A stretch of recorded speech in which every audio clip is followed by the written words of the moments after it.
PK sir, today I'm going to upload the last part, the Ashoka, the emperor who gave up the war. Okay, so see that in your book there is a heading ruling the empire. As you all know that the Mauryan Empire was a very vast, ruled over the almost all over part of the India, and such a huge empire needed to rule very strongly, and Mauryan rulers tried to control in that way. So that's why they started the centralized systems for it. And they have divided the whole Mauryan Empire into several provinces, like today's states. Okay.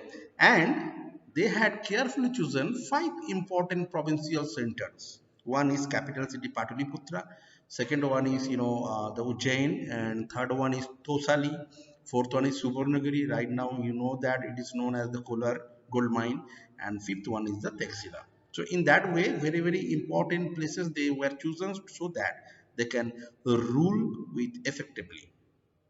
Even emperor supervise them all, and all the decisions will be taken, by the ruler. That is the final. And the emperors or the kings also try to control the roads, water transports, and all means of the transportation, because for trading, and he appointed the minister to collect the taxes from that. Okay, so it was another sources of the income. And rulers also collected the taxes from the farmers, cobblers, carpenters, goldsmiths, blacksmiths, etc. Even rulers also collected the taxes from the forest people, but not in the terms of the taxes, because forest people do not or didn't have the currencies. So in the terms of the tribute, that means when you are giving such kind of precious gifts, like honey, animal species, or the skins of the wild animals or medicinal plants, etc. So that is called as the tribute.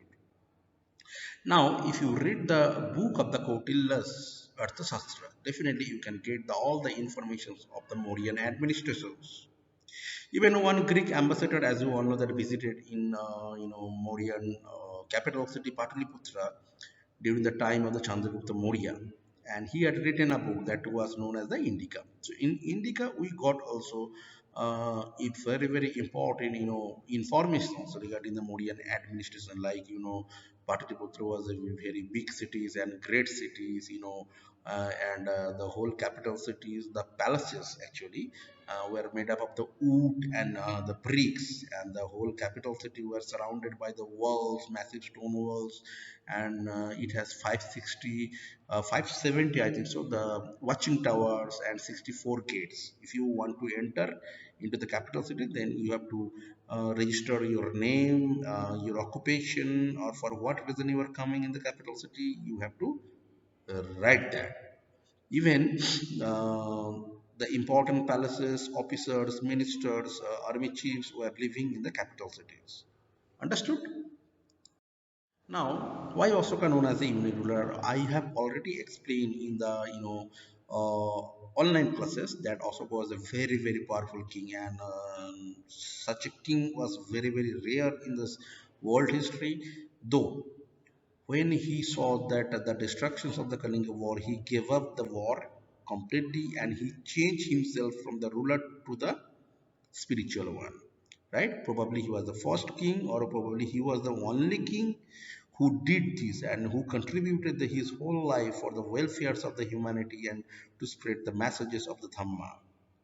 So that's why Ashoka was a unique ruler, because our central government, has adopted, the Ashokan stamp, and the policies of the Ashoka. Like, Ashoka explained that when Kalinga War was happening, in the year of 261 BCE, 1.5 lakh people were captured and 1 lakh people were killed. When he saw that, he felt sorrow. Suddenly realization was there that through non-violence it is the better way, that non-violence is the better way to earn, to win the hearts of the people. So that's why he decided to give up the war, and even he instructed in the inscription that his son and grandson will not be involved in the war in the future.